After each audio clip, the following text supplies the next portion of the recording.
4장 말씀입니다. 고린도후서 4장 말씀을 다 같이 교독하겠습니다. 그러므로 우리가 이 직분을 받아 중공되심을 입은 대로 낙심하지 아니하고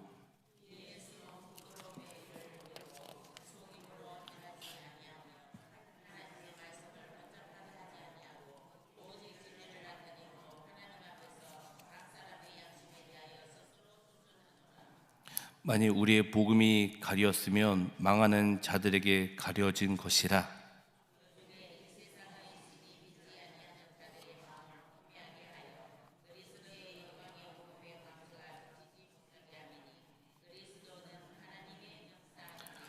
우리는 우리를 전파하는 것이 아니라 오직 그리스도 예수의 주 되신 것과 또 예수를 위하여 우리가 너희 종된 것을 전파함이라.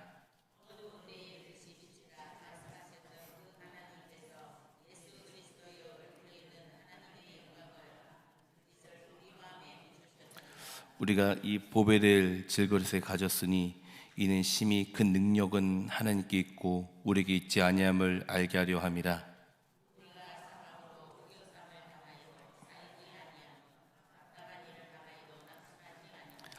박해를 받아도 버림받지 아니하며 거꾸로 들임을 당하여도 망하지 아니하고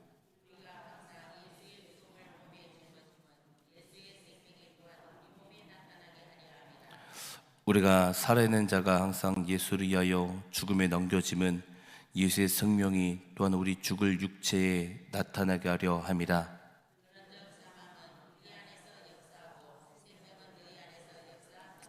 기록된 바 내가 믿었으므로 말하였던 것 같이 우리가 같은 믿음의 마음을 가졌으니 우리도 믿었으므로 또한 말하노라.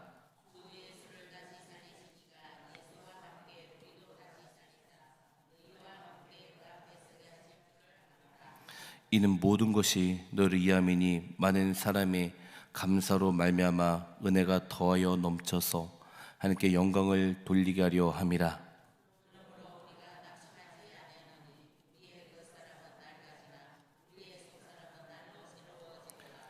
우리가 잠시 받는 환난에 경한 것이 지극히 크고 영원한 영광에 중한 것을 우리에게 이루게 함이니 우리가 주목하는 것은 보이는 것이 아니요 보이지 않는 것이니 보이는 것은 잠깐이요 보이지 않는 것은 영원합니다. 아멘. 우리 금주의 말씀 잠언 3장 9절에서 10절 말씀. 내 재물과 내 소사물의 처음 익은 열매로 여호와를 공경하라. 그러면 내 창고가 가득히 차고 내 포도즙들에 새 포도즙이 넘치리라. 아멘. 잠언 3장 9절에서 10절 말씀. 오늘 고린도후서 4장 1절에 보시면 우리가 이 직분을 받았다라고 나와 있습니다. 근데 이 뜻이 직분을 받았다라는 뜻이 무엇인지 알아야 되는데 우리가 3장 18절에 보시면 우리가 다 수건을 벗은 얼굴로 거울로 보는 것 같이 이렇게 나오는데 이 모세의 수건을 덮은 것은 이 모세의 율법을 상징합니다. 그런데 수건을 벗은 것은 하나님의 은혜를 상징합니다. 그래서 우리에게 주신 직분은 여기서 영광스러운 직분을 의미하고 있는데 이 모세의 얼굴에 나타난 영광을 수건으로 가려운 직분은 율법을 의미하지만 수건을 벗은 것은 우리가 예수님의 은혜로 인하여 영광에 이르게 하는 직분을 받는 것을 의미하고 있습니다. 그래서 하나님의 은혜로 말미암아 그 영광을 드러내는 직분으로 우리는 복음에서 주의 영광을 보기 때문에 모세처럼 얼굴에만 잠깐 강체에 비치다가 사라지는 것이 아니라 영광의 빛이 정말 하나님의 은혜로 비춘다는 것을 의미하고 있습니다. 그렇기 때문에 1절에 보시면 바울은 낙심하지 아니한다라고 얘기하고 있습니다. 그 이유는 아까 말씀하셨던 것처럼 모세가 덮은 것 같이 그러니까 율법은 사람을 정죄합니다. 근데 복음은 그 영광의 빛은 모든 사람에게 생명을 주기 때문입니다. 그래서 우리는 영광의 빛을 알기에 그에게 복음을 전하면서도 아무리 어렵다고 할지라도 박해를 받아도 이 바울은 이야기하고 있습니다. 나는 낙심하지 않는다라고 이야기하고 있습니다. 그래서 2절에 보시면 제가 읽어보겠습니다. 이에 숨은 부끄러움의 일을 버리고 속임으로 행하지 아니하며 하나님의 말씀을 혼잡하게 하지 아니하고 오직 진리를 나타내므로 하나님 앞에서 각 사람의 양심에 대하여 스스로 추천하노라 이렇게 돼 있는데 2절에 보시면 이 숨은 일의 부끄러움의 일을 버렸다고 합니다. 근데 여기서 바울은 예수님을 만나기 전에 창피스러운 일을 버렸다, 자기의 간증을 얘기하고 있는 것입니다. 그러니까 바울은 율법에 전통했던 자였습니다. 근데 이제 율법이 아니라 진리, 복음을 만났다라고 지금 바울이 얘기하고 있습니다. 그래서 율법은 남을 정죄하지만 복음은 자유케 합니다. 그래서 그래서 바울은 이것을 얘기하고 있습니다. 그러면서 3절 4절에 보시면 만일 우리의 복음이 가리었으면 망하는 자들에게 가려진 것이라 그 중에 이 세상 신이 믿지 않는 자들의 마음을 혼미케 하여 그리스도의 영광의 복음의 강체가 비치지 못하게 하매니 그리스도는 하나님의 형상이라 했는데 3절 4절 보시면 복음이 가리었으면 망하는 자들에게 가려졌다 이렇게 얘기했습니다. 그러니까 즉 이 세상 신 마귀가 사람들의 마음을 혼미케 하여 복음의 진실을 외면하고 못 듣게 한다고 이야기하고 있습니다. 여기서 혼미케 한다는 뜻은 눈을 멀게 한다는 뜻입니다. 즉 복음을 듣지 못하게 영적 눈을 소경으로 만들어 버린다는 것입니다. 그렇기 때문에 사탄은 철저하게 이 복음을 차단하려고 믿지 않는 자들의 마음을 혼미케 하는 것입니다. 그렇기 때문에 우리가 이 전도를 하거나 선교를 갈 때 영적 전쟁입니다. 그래서 예수님께서 능력 받고 성령 받고 성령 충만한 가운데 전도하라는 것입니다. 그래서 복음을 전하기 위해서는 여러분 정말 열심히 기도하고 내 안에 성령이 충만한 건데 복음을 증거하고 전도하고 여러분 그렇게 되는 것입니다. 왜냐하면 이것은 영적 전쟁입니다, 여러분. 그러니까 전도라는 것은 그냥 우리가 말로 전하는 것이 아니라 하나님의 능력이 내 안에 있지 않으면 전쟁입니다. 그렇기 때문에 저는 많은 선교사들을 보면서 정말 그 열정만 가지고 선교사를 갔다가 정말 귀신이 들리거나 조현병에 걸리거나 그런 사람을 너무 많이 봤습니다. 왜요? 기도하지 않으니까요. 왜요? 준비하지 않으니까요. 그래서 우리가 전도할 때, 우리가 선교할 때, 우리가 남에게 복음을 전할 때 악한 영이 우리를 대적하고 있다. 그럴 때 우리는 여러분 정말 준비하고 전도하고 준비하면서 기도하면서 전도하는 것이 여러분 꼭 필요합니다. 그래서 하나님 말씀과 기도가 없이 전도하고 말씀과 기도가 없이 설교를 하고 말씀과 기도가 없이 찬양을 하고 하니까 싹걸이 되는 거예요, 여러분.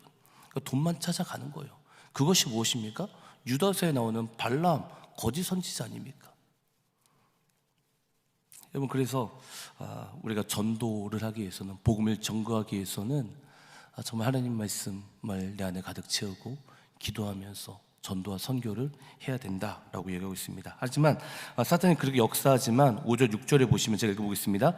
우리는 우리를 전파하는 것이 아니라 오직 그리스도 예수의 주 되신 것과 또 예수를 위하여 우리가 너희 종된 것을 전파함이라. 어두운 데 빛이 빛이라 말씀하셨던 그 하나님께서 예수 그리스도의 얼굴에 있는 하나님의 영광을 아는 빛을 우리 마음에 비추셨느니라 했는데 6절에 보시면 예수 그리스도의 빛이 우리 마음을 비추셨다라고 있습니다. 여기서 6절에서 정말 중요한 말씀하고 있는데 어두운 데서 빛이 빛이라 하시던 그 하나님께서 예수 그리스도의 얼굴에 있는 하나님의 영광을 아는 빛을 우리 마음에 비추셨다라고 얘기하고 있습니다. 그러니까 사탄이 아무리 강하지만 하나님의 영광을 아는 빛이 우리 마음에 비추셨기 때문에 우리가 예수를 믿는 것이고 또 그 빛을 받았기 때문에 우리가 복음을 전할 수 있다는 것입니다. 여러분, 그렇기 때문에 예수님을 믿는 것은 절대로 우리의 힘이 아닙니다.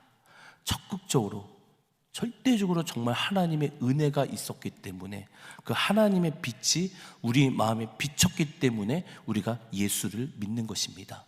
그러나 사탄은 끊임없이 우리가 예수를 믿을 때 끊임없이 우리를 공격하고 우리를 방해하고 우리를 어떻게든 하나님과 멀어지게 하려고 노력하는 것이 여러분 바로 사탄의 방법입니다. 그렇기 때문에 여러분 마태복음에 보면 미혹을 조심해라. 그래서 계속 우리를 눈멀게 하고, 그래서 우리가 성령 충만하지 않으면 여러분 하루하루 성령 충만하면서 하루하루 주님과 교제하면서 그렇게 살지 않으면 사탄이 여러분 두루다니면서 산깨살을 찾기 때문에 여러분 정말로 이 마지막 시대 가운데는 항상 주님을 생각하고 주님을 바라보고 주님과 교제하면서 여러분 살아야 돼요. 이제 7절입니다. 7절이면 우리가 이 보배를 즐거이 가졌으니 이는 심히 큰 능력은 하나님 있고 우리에게 있지 아니함을 알게 하람이라 있는데, 이 7절의 그 빛, 그 복음이 너무도 중요하다. 그런데 우리처럼 이 질그릇처럼 보잘것 없는 우리 안에 복음이 있다는 것입니다. 보배가 있다는 것입니다. 그렇기 때문에 우리 그릇이 아니라 보배가 중요하다라고 얘기하고 있습니다. 또한 사탄은 또 아무리 역사하지만 지금 복음도 역사하여 우리를 인도하신다라고 여기서 계속 이야기하고 있습니다. 그러면서 8절에 보시면 우리가 사방으로 우겨쌈을 당하여도 쌓이지 아니하며 답답한 일을 당하여도 낙심하지 아니하며 있는데, 여기서 우겨쌈을 당하여도 이 말은 즙을 짜기 위해서 포도주를 짓누른다는 의미입니다. 그러니까 그때 당시 이 고린도 교회에는 세상에서 당하는 고난이 얼마나 컸는지 핍박과 박해가 너무도 있었던 것을 얘기하고 있습니다. 그러니까 엄청난 박해 속에서 그 우겨쌈을 당하는 가운데 바울은 뭐라고 얘기하냐면 낙심하지 않는다라고 얘기하고 있습니다. 그러면서 9절에 박해를 받아도 버림받지 아니하며 거꾸로 됨을 당하도 망하지 않는다고 합니다. 왜 박해 속에서도 왜 바울은 거꾸로 됨을 당하지 않는다고 얘기하고 있습니까? 왜 이렇게 박해를 받아도 고난을 받아도 이길 수 있습니까? 10절에 보시면 우리가 항상 예수의 죽음을 몸에 짊어짐은 예수의 생명이 또한 우리의 몸에 나타나게 하려 함이라 있는데, 여기서 이게 정말 중요한 게 뭐냐면 바울이 왜 이렇게 박해와 고난과 핍박 속에서도 이길 수 있냐면 이때 당시 그 고문이 있었는데, 어떤 고문이 있었냐면 죽은 시체를 살아있는 사람에게 짊어졌다고 합니다. 그게 고문이었다고 합니다. 그러면 그 죽은 시체가 살아있는 시체를 계속 같이 있으면서 서서히 죽게 만든다고 합니다. 그게 고문이었어요. 그래서 이것을 말하면서 바울이 뭐라고 얘기하냐면 그러니까 보세요. 죽은 시체가 살아있는 시체랑 같이 있으니까 살아있는 사람과 같이 있으니까 죽어버리는 거예요. 그것처럼 바울이 얘기한 게 뭐냐면 예수가 우리의 몸에 짊어짐은, 그러니까 십자가의 예수님을 우리의 몸을 짊어짐으로써 우리도 예수와 함께 죽는다는 것입니다. 그렇기 때문에 그러니까 나와 예수가 죽었기 때문에 박해 속에서 이긴다는 것입니다. 이게 너무도 비밀인 거예요. 그러니까 예수의 죽음이 내 죽음이 되고 내 죽음이 예수의 죽음이 되고, 이런 경제에 이뤄야 뭐가 된답니까 여러분? 박해와 고난을 이길 수 있다는 것입니다. 바울이 얘기하고 있는 것이에요. 여러분 정말 화가 날 때 어떻게 하십니까? 나는 예수와 십자가 못 박혀 죽었습니다 하더니 갑자기 십자가를 목에서 다 빼더니 일어나 버려요. 뭐야? 죽은 자야 살아있는 자야? 모른단 말이에요. 근데 바울이 얘기하고 있는 게 뭐냐면 예수님과 너가 진짜 한 몸이 되어 죽으면 박해를 이길 수 있다. 이걸 정확히 얘기하고 있어요. 그러면서 그 예수님이 죽었지만 죽은 자 가운데 살아나셨기 때문에 우리도 같이 살아나고 그 고난을 이길 수 있다. 이게 지금 바울이 얘기하고 있는 엄청난 이야기입니다. 그래서 내가 그리스도와 함께 십자가 박혀 죽었나니 하면서 내가 산 것이 아니요 오직 내 안에 그리스도 사신 것이라, 이 고백처럼 바울이 지금 얘기하고 있는 거는 계속 나와 예수와 같이 죽고 그분과 같이 살고, 그래서 합의를 얘기하고 있는 것입니다. 그래서 11절에 보시면 우리가 살아있는 자가 항상 예수를 위하여 죽음에 넘겨짐은 예수의 생명이 또한 우리의 죽을 육체에 나타나게 함이라 있는데, 언제나 죽음의 위협에 우리는 겪고 있지만 예수님 때문에 우리는 박해를 받고 있지만 그렇지만 나와 예수가 죽었고 또 예수님의 사심으로 나를 일으켰고, 그렇기 때문에 우리는 복음을 증거해야 된다라고 지금 바울이 이야기하고 있습니다.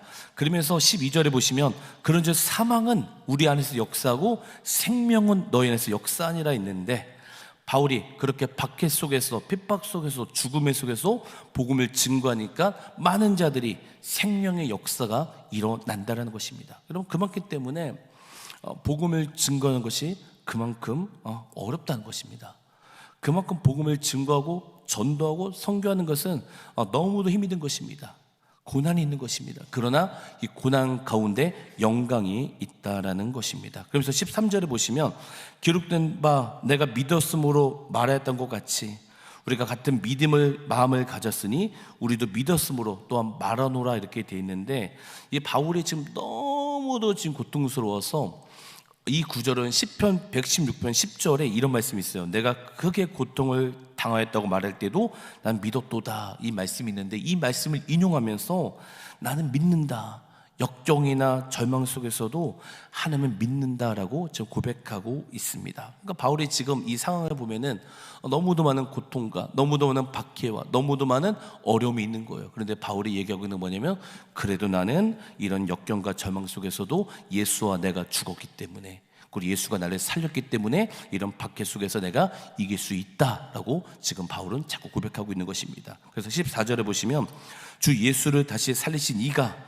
예수와 함께 우리도 다시 살리려니 너희가 그와 함께 서게 하실 줄 우리가 아노라 하면서, 예수를 믿는 자들이 죽음에 두려워지는 이유는 죽은 후 우리를 다시 살리는 능력이 예수님께 있다라는 것을 정확히 이야기하고 있습니다. 그래서 15절 18절에 보시면 이는 모든 것이 너희를 이함이니 많은 사람의 감사로 말미암아 은혜가 더하여 넘쳐서 하나님께 영광을 돌리게 하랍니다. 그럼 우리가 낙심하지 아니하노니 우리 겉사람은 낡아지나 우리 속사람은 날로 새로워지로다.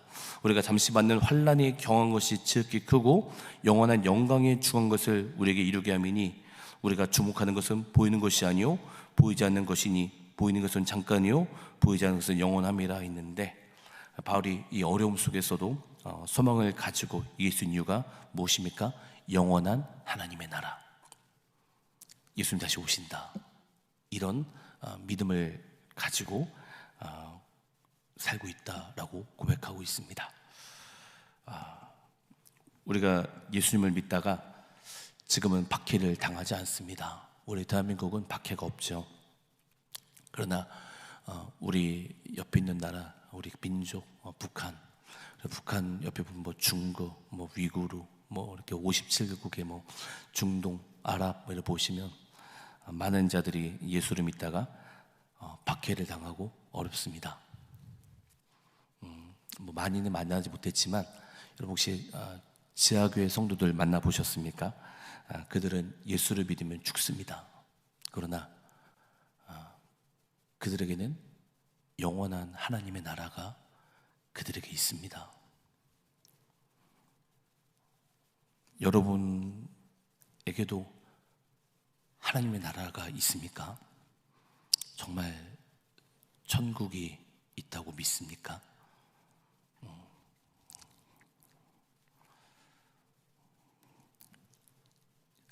제가 여기 와서 참 많은 설교를 했는데 똑같은 얘기를 많이 한 것 같습니다. 여러분, 예수 믿으십시오 라고 얘기를 많이 한 것 같습니다. 여러분 정말 예수님을 믿습니까? 교회만 나와서 자기 의만 드러내고 교회 나오고 그렇게 방언 몇 마디 했다고 내가 뭐 거룩한 척하면서 그러지 않습니까? 여러분, 우리 정말 예수 믿어야 됩니다. 예수를 믿고 예수님이 내 안에 정말 있어야 돼요. 많은 교회를 다녀요. 열심히 다녀요. 뭐 집까지 다 있어요. 근데 하나님이 야, 나 널 모른다 그러면 그때는 끝나는 거예요. 정말로요. 그래서 항상 내 안에 예수가 있는지 확인해보고 내가 그렇게 큰 죄를 졌는데도 내 마음에 양심에 가책이 없다? 여러분, 예수가 없는 거예요. 그렇게 막 소리를 지르는데, 화를 내는데 내 마음에 가책이 없다? 예수가 없는 거예요. 예수가 있어야 돼요, 여러분. 정말 예수가 있어야 돼요. 정말 예수 믿어야 돼요. 여러분, 바울이 이 어려움 속에서 소망을 가지고 이길 수 있는 이유가 무엇입니까? 영원한 하나님의 나라, 천국이 있다 하면서 천국을 향해 달려갔던 것이 바로 바울이었습니다. 말씀을 정리하도록 하겠습니다. 우리는 지금 예수를 믿다가 박해를 당하지 않습니다. 그러나 성경이 맞다면 예수님 오시기 전에는 많은 예수를 믿다가 박해를 당하고 어렵다고 합니다. 근데 그것도 예수를 잘 믿는 사람은 어렵습니다. 예수를 대충 믿으면 저 사람이 교회를 다니는 사람인지 아니면 염소인지 늑대인지 그런 사람에게 절대 박해가 없습니다. 그러나 정말 예수님을 따른다고 생각하는 그런 자들은 마지막 때 박해가 있습니다. 근데 그때 예수님과 함께 내가 죽고, 그리고 예수님이 나와 함께 죽으면 주님이 우리를 살리십니다. 살리신 능력이 주님께 있습니다. 우리를 살리시는 하나님이 능력이 주님께 있다는 것을 믿고, 또 우리는 담대하게 예수 그리스도의 복음을 전해야 되는 것입니다. 마지막 한마디만 하고 말씀을 정리하도록 하겠습니다. 여러분, 전도할 때, 선교할 때 말씀과 기도로 무장하고 나가십시오. 영적 전쟁입니다. 말씀과 기도라고 그냥 나간다. 여러분, 나중에 여러분 진짜 귀신 들립니다. 여러분, 얼마나 많습니까? 교회 다니면서도 귀신 들리고, 하나님의 음성 듣는다면서도 무당같이 귀신 음성이나 듣고, 얼마나 많습니까? 여러분, 분별하면서 예수와 복음을 사는 여러분에게 주님을 축원합니다. 기도하겠습니다. 하나님 아버지, 감사합니다. 이 마지막 시대 가운데 우리가 예수를 믿다가 박해를 당하거나 힘들 수 있을 수 있습니다. 그런 하나님, 좀 오늘 이 시간 예수와 함께 내가 죽고 또 예수님이 우리를 살려주시고 또 우리와 함께하여 주시옵소서. 그래서 이제는 영원한 하나님 나라를 바라보며 예수와 복음을 이어 살아갈 수 있는 은혜 부어 주시옵소서. 감사하며 예수 이름으로 간절히 기도드립니다. 아멘. 하늘에 계신 우리 아버지, 아버지의 이름을 거룩하게 하시며 아버지의 나라가 오게 하시며 아버지의 뜻이 하늘에서 같이 땅에서도 이루어지게 하소서. 오늘 우리에게 일용할 양식을 주시고 우리가 우리에게 잘못한 사람을 용서해 준 것 같이 우리 죄를 용서하여 주시고 우리를 시험에 빠지지 않게 하시고 악에서 구하소서. 나라와 권능과 영광이 영원히 아버지의 것입니다. 아멘. 우리 주여 한번 부르시고 같이 한번 기도했으면 좋겠습니다. 주여,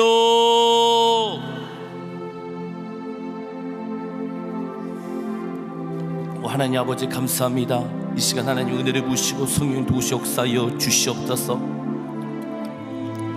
하나님 우리 한 사람 한 사람 가운데 하나님의 성령을 부어주시고